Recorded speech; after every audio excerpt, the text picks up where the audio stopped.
హైదరాబాద్లో రికార్డు స్థాయిలో దూసుకుపోయిన ఇళ్ల అమ్మకాలు కొన్ని నెలలుగా తగ్గుముఖం పట్టాయి. ఇళ్ల అమ్మకాలపై ప్రాప్ ఈక్విటీ సంస్థ సర్వేలో హైదరాబాద్లో డిమాండ్ అత్యధికంగా పడిపోతున్నట్లు తేల్చెప్పింది. కాంగ్రెస్ సర్కార్ అసమర్థ విధానాలు, పాలసీల అమలులో వేగం లేకపోవడంతోనే కొనుగోలుదారులు ముందుకు రావడం లేదని నిపుణులు విశ్లేషిస్తున్నారు.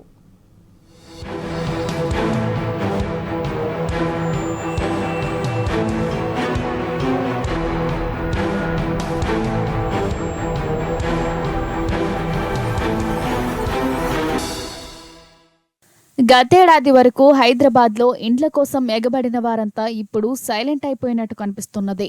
ప్రముఖ రియల్ ఎస్టేట్ డాటా అనలిటిక్స్ సంస్థ ప్రాప్ ఈక్విటీ అంచనాను చూస్తే ఇలాగే అనిపిస్తున్నది. ఈ ఏప్రిల్-జూన్ త్రైమాసికానికి సంబంధించి దేశంలోని 9 ప్రధాన నగరాల్లో ఇండ్ల అమ్మకాలపై ప్రాప్ ఈక్విటీ ఓ నివేదిక తెచ్చింది. గతంతో పోల్చితే హైదరాబాద్లో హౌసింగ్ సేల్స్ భారీగానే తగ్గిపోయాయన్న సంకేతాలు వస్తున్నాయి. నిరుడి ఏప్రిల్-జూన్లో హైదరాబాద్లో 18,757 యూనిట్ల ఇండ్లు అమ్ముడుపోయాయి. అయితే ఈసారి మాత్రం 15,116 యూనిట్లకే పరిమితం కావచ్చని ప్రాప్ ఈక్విటీ లెక్కలు చెప్తున్నాయి. విక్రయాలు 3,741 యూనిట్ల మేరకు తగ్గుతాయని అంటున్నది.